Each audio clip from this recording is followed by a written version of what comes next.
السلام علیکم ناظرین، آپ دیکھ رہے ہیں تکبیر نیوز۔ پروگرام پنڈی بال کے ساتھ آپ کا میزبان وسیم جنجوعہ حاضر خدمت ہے۔ ناظرین، آج کے پروگرام میں ہمارے مہمان ہیں چودھری محمد عرفان کھٹانہ صاحب۔ آپ کشمیری صحافی ہیں، ایک تجزیہ کار، کالم نگار۔ اس کے ساتھ ساتھ ناظرین، یہ نوجوان شخصیت سیاسی اور سماجی کارکن ہیں اور حلقہ جموں 6 سابق امیدوار ہیں آزاد کشمیر اسمبلی کے۔ جناب چودھری عرفان کھٹانہ صاحب، سب سے پہلے ہم آپ کو اپنے پروگرام میں خوش آمدید کہتے ہیں۔ آپ ہمیں اس تاریخ سے آگاہ کریں کہ اصل جو جموں کشمیر کی تاریخی حیثیت ہے وہ کیا ہے اور مسئلہ کشمیر کی حقیقت کیا ہے؟ سب سے پہلے میں تکبیر نیوز کا اور وسیم جنجوعہ صاحب آپ کا دلی طور پر مشکور ہوں کہ آپ نے مجھے موقع دیا کہ میں کشمیر کے حوالے سے کچھ گفتگو کر سکوں۔ سب سے پہلی بات یہ ہے جی کہ اس وقت جیسا کہ آپ کو پتہ ہے 5 اگست کے جو بھارتی حکومت کے مودی سرکار کے جو اقدامات ہیں اس کے بعد سے تحریک آزادی کشمیر جو ہے وہ اس وقت انتہائی نقطۂ عروج پر پہنچ چکی ہے۔ جہاں تک مسئلہ کشمیر کی حقیقت اور تاریخ کشمیر کی بات ہے، سب سے پہلی بات یہ ہے، مجھے بہت دکھ کے ساتھ یہ کہنا پڑ رہا ہے کہ بدقسمتی سے ہمیں جو جموں کشمیر کی جو حقیقت اور اصلیت ہے اور جو تاریخ ہے اس سے ہم کشمیریوں کو اور پاکستانی قوم کو محروم رکھا گیا ہے۔ ناواقفی ہے۔ اس کی وجہ یہ ہے کہ جس طرح کہ ہمارے آزاد کشمیر کے اندر جو اس وقت جو نصاب پڑھایا جا رہا ہے اس میں آپ دیکھیں کہ مطالعہ کشمیر، دیکھیں ایک تاریخ جو ہے اس سے آگاہی اسی وقت ہو سکتی ہے جب کہ آپ اس حوالے سے اپنے نصاب کے اندر کوئی چیز شامل کریں گے، بچوں کو پڑھائیں گے، ان کی نظریاتی تربیت کریں گے۔ تو بدقسمتی سے ہمارے آزاد کشمیر کے اندر اس حوالے سے جموں و کشمیر کی تاریخی حیثیت کے حوالے سے نصاب میں کوئی چیز شامل نہیں ہے۔ ٹھیک ہے۔ بلکہ میں تو یوں کہوں گا بڑی ستم ظریفی کی بات ہے کہ اگر آپ آزاد کشمیر کے اندر چلے جائیں، ایک غیر جانبدار آپ وہاں پہ جا کے سروے کریں، وہاں پر جا کر آپ دیکھیں تو آزاد کشمیر کی یونیورسٹیز اور کالجز کے اندر اگر آپ جائیں تو آپ دیکھیں، میں تو سمجھتا ہوں کہ شاید میری بات جو ہے وہ اس قدر درست نہ ہو، لیکن جو میرا تجزیہ ہے کہ آزاد کشمیر کے اضلاع کے نام آزاد کشمیر کے جو طلباء ہیں یونیورسٹیوں کا جو میں پڑھنے والے ان کو بھی صحیح پتہ نہیں۔ اصل میں جو تحریک آزادی کشمیر کا جو آغاز ہوا تھا وہ 13 جولائی 1931 کو ہی ہو گیا تھا، جس وقت کے آپ کو پتہ ہے یوم شہدائے کشمیر منایا جاتا ہے ہر سال۔ تو اس میں اذان کی تکمیل تک جو ہے وہ کئی مسلمانوں نے جو ہے وہ جام شہادت نوش کیا، اور اس کے بعد جو ہے جس وقت پاکستان اور ہندوستان کا وجود ہوا، پاکستان اور ہندوستان بنے، تو اس وقت جو ہے 24 اکتوبر 1947 کو آزاد کشمیر کے لوگوں نے اور قبائلی عوام نے جا کر ان کے ساتھ تعاون کیا، اور یہ جو آزاد کشمیر جس کو ہم کہتے ہیں، جو آزاد خطہ ہے، اس کو آزاد کروایا اور یہاں پر ایک جو ہے وہ حکومت قائم کر دی گئی 24 اکتوبر 1947 کو، جو کہ آزاد کشمیر کا یوم تاسیس منایا جاتا ہے۔ اسی طرح اس کے بعد مقبوضہ کشمیر کا جو علاقہ ہے جس کو مقبوضہ جموں کشمیر کہتے ہیں، اس میں 27 اکتوبر 1947 کو بھارت نے اپنی فوجیں غیر قانونی طور پر جو ہے وہ فوجیں داخل کر دیں اور وہاں پر اپنا جبرانہ ظالمانہ تسلط جو ہے وہ مقبوضہ جموں کشمیر کے اندر قائم کر لیا۔ اس سے پہلے کہ میں بات جو ہے وہ آگے بڑھاؤں، میں آپ کو بتاتا چلوں کہ مقبوضہ جموں کشمیر جو ہے اس میں گلگت بلتستان، آزاد کشمیر، کرگل، لداخ اور جموں اور سری نگر یہ دو الگ ہیں. جب ہم مقبوضہ کشمیر کہتے ہیں نا جی جی تو اس میں ابہام پیدا ہو جاتا ہے مقبوضہ جموں و کشمیر. اس میں جموں کا علاقہ بھی ایک بہت بڑا علاقہ ہے, سری نگر اور اقصائے چین جس کو کہتے ہیں, صحیح ہے. چین کے پاس بھی ایک مقبوضہ کشمیر کا جو خطہ ہے وہ اس کے زیر تسلط ہے. تو یہ جو ہے وہ اس کی جموں و کشمیر کی جو ہے وہ تاریخی حقیقت ہے. اور اس کے بعد جو ہے 27 اکتوبر 1947 کو جو فوجیں داخل کرنے کا جو جواز تھا بھارت کا, وہ ڈوگرا راجا کا جو ہے وہ الحاق تھا, اس نے الحاق کر لیا عوام کی مرضی کے بغیر. عوام کی مرضی کے بغیر اس نے الحاق کیا جو ہے وہ بھارت کے ساتھ.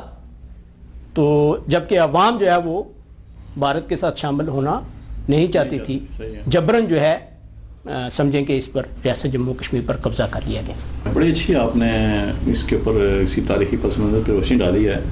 اب اچھا تھوڑا آگے چلتے ہیں. تحریک آزادی کشمیر میں آپ کشمیر کے عوام کا کردار کیا دیکھتے ہیں؟ جی بالکل وسیم صاحب, اگر دیکھا جائے تو تحریک آزادی کشمیر کے اصل وارث کشمیری ہی ہیں. ٹھیک ہے.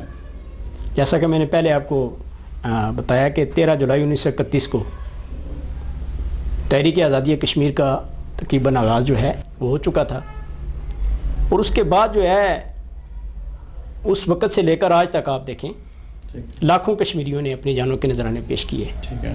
لاکھوں کشمیری متاثر ہوئے. ٹھیک ہے.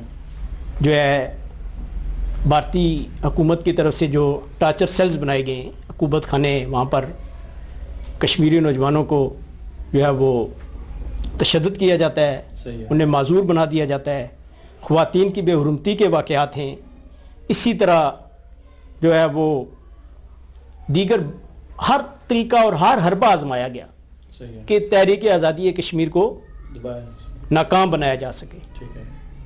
لیکن کشمیری عوام نے جو عزم کیا ہے بھارت سے آزادی لینے کا, میں سمجھتا ہوں کہ ان کے پایہ استقلال میں لغزش نہیں آئی, اور ان کا جو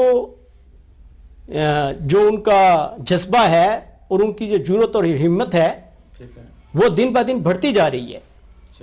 جس طریقے سے جو ہے وہ بھارت سرکار کے حربے جو ہیں وہ بڑھ رہے ہیں, اسی طریقے سے کشمیریوں کی ہمت جو ہے وہ بڑھ رہی ہے.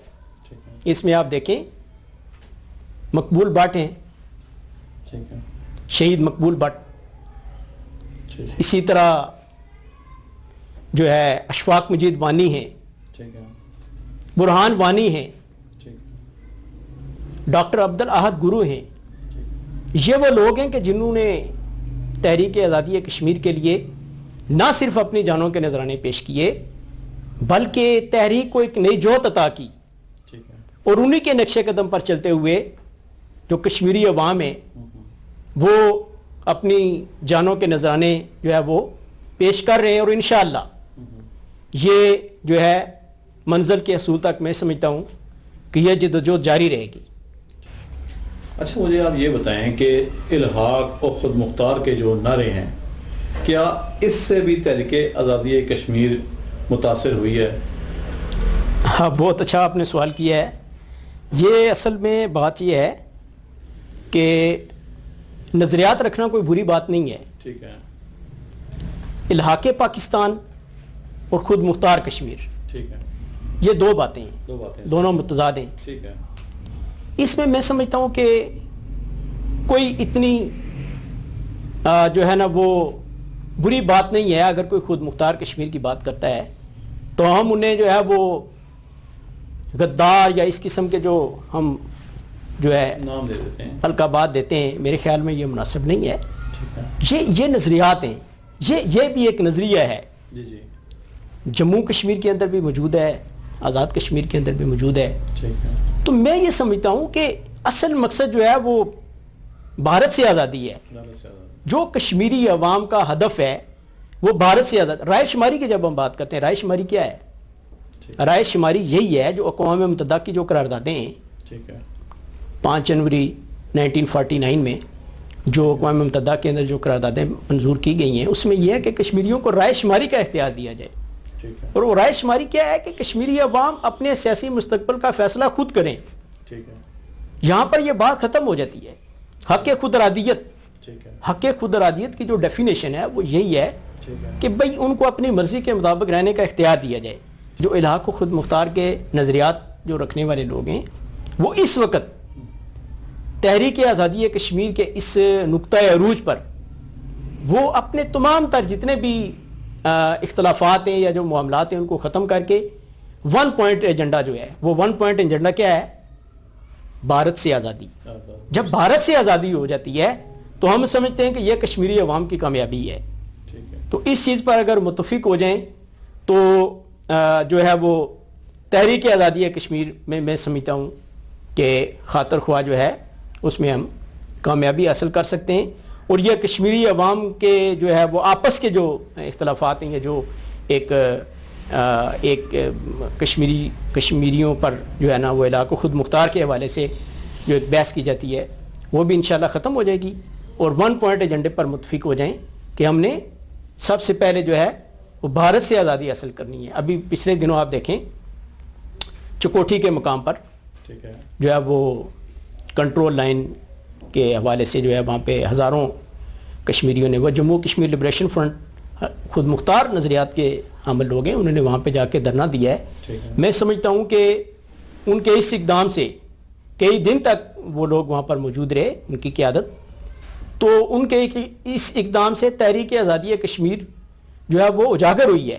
اچھا آپ کی نظر میں جو مسئلہ کشمیر ہے وہ عالمی سطح پر کیوں نظر انداز ہو رہا ہے؟ یہ بڑی بدقسمتی والی بات ہے کہ اقوام متحدہ میں قراردادیں موجود ہونے کے باوجود اور بین الاقوامی سطح پر مسئلہ کشمیر کو تسلیم کیے جانے کے باوجود جو ہے وہ آج تک جو ہے وہ بین الاقوامی برادری جو ہے اس مسئلے کو حل کرنے میں ناکام رہی ہے. اور میں یہ سمجھتا ہوں کہ یہ بہت بڑی بدقسمتی اور ستم ظریفی والی بات ہے کہ اقوام متحدہ جیسا ادارہ جو کہ دنیا میں امن قائم کرنے کے لیے قائم کیا گیا تھا وہ اپنی ہی قراردادوں پر عمل درآمد کرانے میں ناکام ہے. اور دوسری طرف جو اسلامی دنیا کی آپ نے بات کی ہے تو اسلامی دنیا کا جو کردار ہے وہ بھی جموں کشمیر کے حوالے سے بالکل مایوس کن ہے. میں سمجھتا ہوں کہ اسلامی دنیا کو اس حوالے سے ایک جرأت مندانہ کردار ادا کرنا چاہیے اور بھارت پر اور دباؤ بڑھانا چاہیے اور عالمی برادری پر بھی کہ وہ مسئلہ کشمیر کے حوالے سے اپنا جو ہے وہ ذمہ دارانہ کردار ادا کریں. اچھا تحریک آزادی کشمیر کے بیس کیمپ جی اور آزاد کشمیر کو جو سیاستدانوں کا آپ کردار کس طرح دیکھتے ہیں؟ جی بہت اچھا سوال آپ نے کیا ہے. تحریک آزادی کشمیر کا بیس کیمپ ہے آزاد کشمیر جس کو کہتے ہیں. میں سمجھتا ہوں کہ بیس کیمپ کا کردار کوئی اتنا متاثر کن نہیں ہے. اصل میں ہمارے آزاد کشمیر کے جو سیاستدان ہیں وہ اقتدار کے ایوانوں میں کچھ اس طرح گم ہو گئے ہیں کہ تحریک آزادی کشمیر کے حوالے سے جو ہے وہ ان کی جو دلچسپی ہے وہ بہت کم نظر آتی ہے اور اس حوالے سے جو ان کا کردار ہے وہ اتنا اچھا نہیں ہے. صرف بیرونی دوروں سے اور باہر کے ملکوں میں جا کر جو ہے وہ 2-4 دن رہنے سے مسئلہ کشمیر جو ہے وہ اجاگر نہیں ہوگا یا حل نہیں ہوگا. میں سمجھتا ہوں کہ آزاد کشمیر کے سیاستدانوں کو تمام جماعتوں کو تمام سیاسی رہنماؤں کو اس حوالے سے ایک مشترکہ لائے عمل اختیار کرتے ہوئے اور جو ہماری گلگت بلتستان کی جو لیڈرشپ ہے ان کے ساتھ رابطہ کار کو بڑھانا چاہیے. اور اس حوالے سے جو ہے وہ تحریک آزادی کشمیر دیکھیں یہ تحریک آزادی کشمیر کا نقطۂ عروج ہے. جیسے کہ بھارت نے جو اقدامات کیے ہیں ابھی 2-3 دن پہلے جو انہوں نے جو ہے وہ لداخ اور جموں و کشمیر کو اکائیوں میں تقسیم کر دیا ہے. یہ سمجھ لیں کہ تقسیم کشمیر کا آغاز ہو گیا ہے. اب جو ہے وہ جموں و کشمیر کی جو ایک وحدت تھی وہ جو ہے وہ بھارت نے جو ہے وہ ختم کر دی ہے. اور یہ ایک بہت بڑا المیہ ہے. اور اس وقت وادی کے جو حالات ہیں وہ آپ کے سامنے کہ 3 ماہ ہونے کو ہیں وہاں پہ جو ہے نا کرفیو لاک ڈاؤن کی پوزیشن ہے. ٹھیک ہے. اور انسانیت ایک بہت بڑے المیے سے دوچار ہے. میں سمجھتا ہوں کہ عالمی برادری کو اس بات کا نوٹس لینا چاہیے اور جو مظلوم کشمیری ہیں ان کو بھارت سے آزادی کے لیے جو ہے وہ اقدامات کرنا ہوں گے. اس خطے کے حوالے سے جو ہے وہ امن کے حوالے سے میں بات کر رہا ہوں. مسئلہ کشمیر جو ہے یہ اس کا حل بہت ضروری ہے. 2 ایٹمی طاقتیں پاکستان اور بھارت تو یہ ہر وقت یوں سمجھے کہ جنگ کے بادل جو ہیں وہ منڈلا رہے ہیں اس خطے پر. تو جب تک یہ مسئلہ حل نہیں ہوگا میں سمجھتا ہوں کہ قیام امن کی جو ضمانت ہے وہ نہیں دی جا سکتی. اچھا، دوسری جو باہر کی دنیا میں بیرونی ممالک میں جو مقیم کشمیری ہیں ان کی مسئلہ کشمیر کے حل کے لیے ان کی سفارتی جو کوششیں ہیں ان پر تھوڑی سی روشنی ڈالیں. جی بالکل، مسئلہ کشمیر کے حوالے سے بین الاقوامی جو ہے وہ سطح پر جو کوششیں جاری ہیں اس میں ہمارے اوورسیز جو کشمیریز ہیں جی جی برطانیہ میں مقیم ہیں، امریکہ میں مقیم ہیں، کینیڈا میں ہیں، عرب امارات میں ہیں، جو ہے وہ سعودی عربیہ میں ہیں، دیگر ممالک کے اندر ان کا بہت بڑا کردار ہے. اور میں سمجھتا ہوں کہ انہی کی کوششوں کا نتیجہ ہے کہ آج جو ہے وہ کم از کم عالمی سطح پر جو ہے وہ مسئلہ کشمیر جو ہے وہ اجاگر ہوا ہے.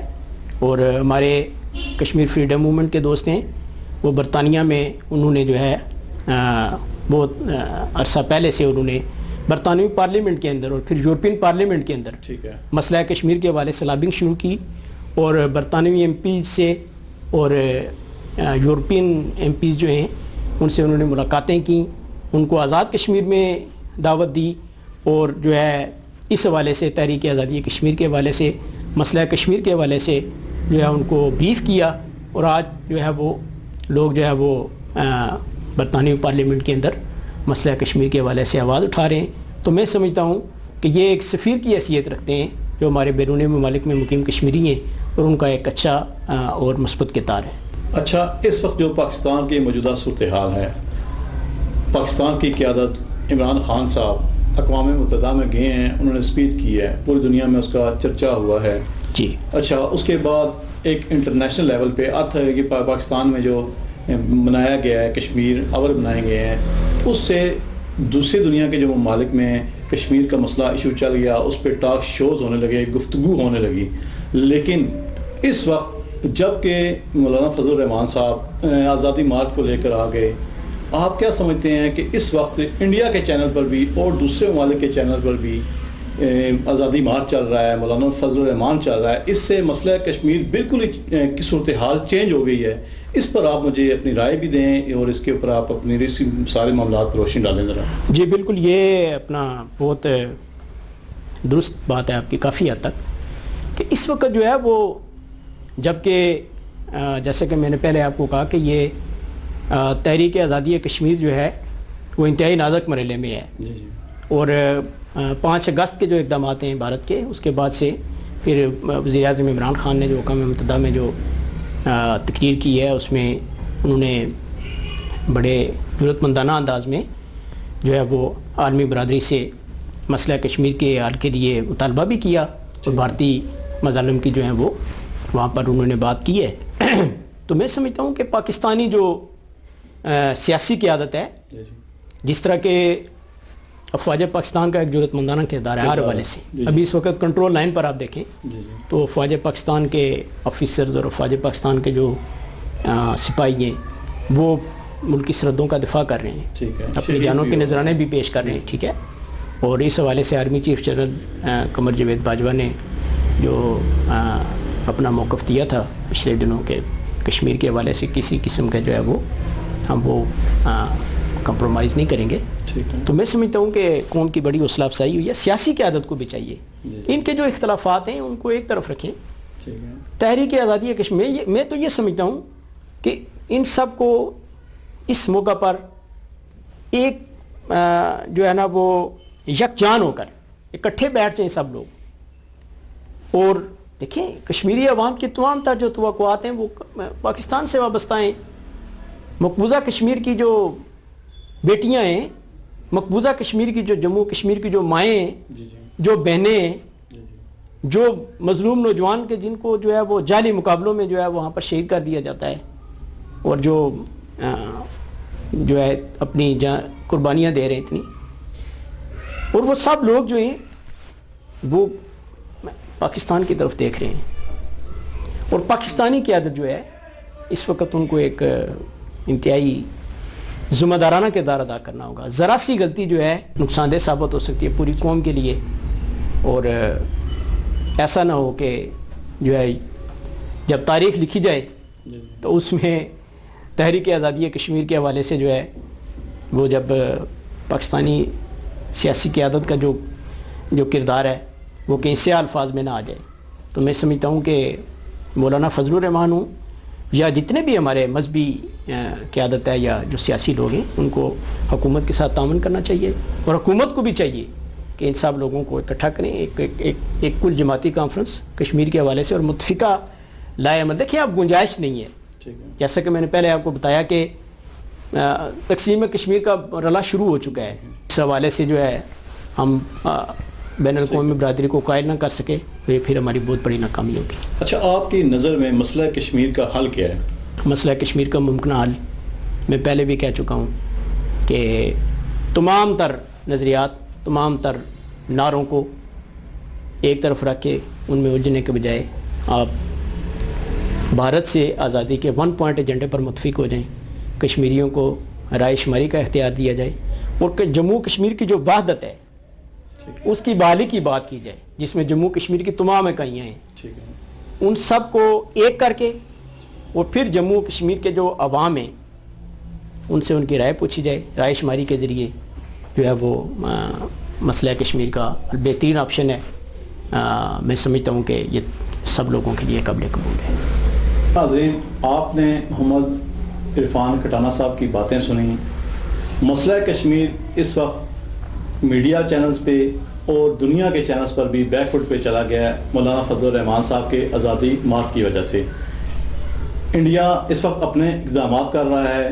حکومت پاکستان کو چاہیے اور تمام سیاسی جماعتوں بشمول مولانا فضل الرحمان صاحب کو چاہیے کہ وہ آپ مارچ کریں، جو مرضی کریں. اس میں کوئی شک نہیں کہ پاکستان کے اپنے معاملات کیسے بھی کیوں نہ ہو، سیاسی جماعتوں کے اختلاف بھی کیوں نہ ہو، لیکن آپ کنٹینر پر کھڑے ہو کر بھی آپ کسی بھی جگہ کشمیر کے حوالے سے تمام جماعتیں، تمام سیاسی لیڈرز ایک پچ پر رہیں، اس کے حوالے سے بات کریں.